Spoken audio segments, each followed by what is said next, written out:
We all remember playing totally inappropriate games as kids. Some involved kissing, some involved guns, and some involved physical play that could lead to some serious injuries. Here are the 10 most inappropriate games you probably played as a kid.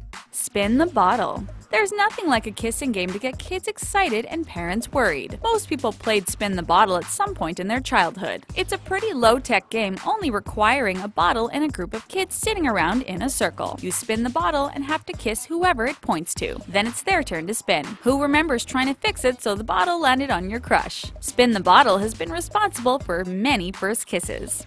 BB guns. See, your kid playing with a gun is a parent's worst nightmare, but plenty of children remember playing with the BB gun at some point in their childhood. These air guns shot pellets or lead balls at targets, but some kids couldn't resist the temptation to aim them elsewhere. BB guns were such an in-demand toy in the 1980s, they were even featured in the 1983 movie A Christmas Story. Lead character Ralphie Parker was desperate for a Red Ryder BB gun, but he was warned, "You'll shoot your eye out." So many parents will have said the same thing to their kids. Playing doctor. Kids are naturally curious about each other's bodies, but when a parent catches their child playing doctor with another kid, it can be a mortifying moment. Little kids might innocently play the role of doctor or nurse and examine their playmate. This might just involve looking in each other's ears, eyes, and mouths, but at the most inappropriate level, this involves a thorough inspection of the genitals. It often signals an opportunity for the parent to explain to the child the differences between girls and boys, and the importance of privacy. They're called private parts for a reason, you know. Choking game. For whatever reason, kids love to make each other faint, and the best way to make this happen is to play the choking game. This game is anything but innocent, as it intentionally cuts off the oxygen supply to the brain. You probably heard kids encouraging each other to do it because it would help them get high for free, but it can also lead to severe injury or even death. There's no way playing choke is an appropriate game for anyone to play, but kids are gonna keep on playing it. Suck and blow. Suck and blow is way more appropriate for adults than kids, but many of us will remember playing this kissing game at an age when it wasn't particularly suitable. It involves sucking a piece of paper to stick it to your mouth and then passing it on to the next person by blowing it onto theirs. If the paper falls, then you end up kissing that person instead. This has to be one of the few games everyone wants to fail at. Well, when you're next to the person you have a huge crush on, that is.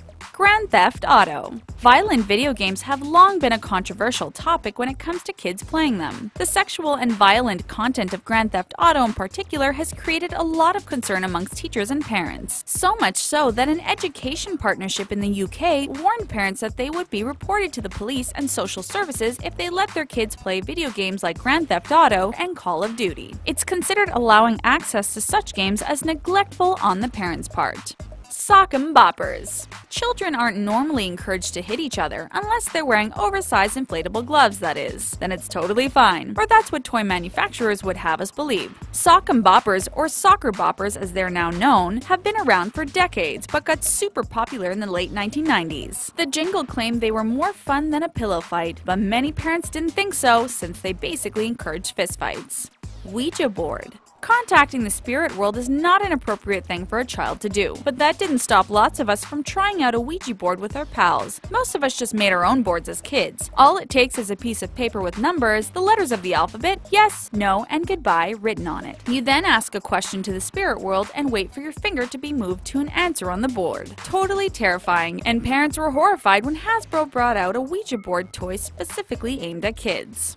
Red Rover. Who remembers chanting Red Rover, send player right over? Red Rover has been a popular playground game for decades. It's been around for ages, in fact, dating back to the 19th century Britain. But parents these days aren't impressed by the physical game. Some summer camps have even banned the game because it's considered a dangerous contact sport. It involves two teams of kids joining hands with their teammates and facing each other. Once the call has gone out, the kid from the opposing team runs as fast as possible at the line, trying to break through their grip, and breaking wrists, arms, and shoulders on occasion too. Ouch.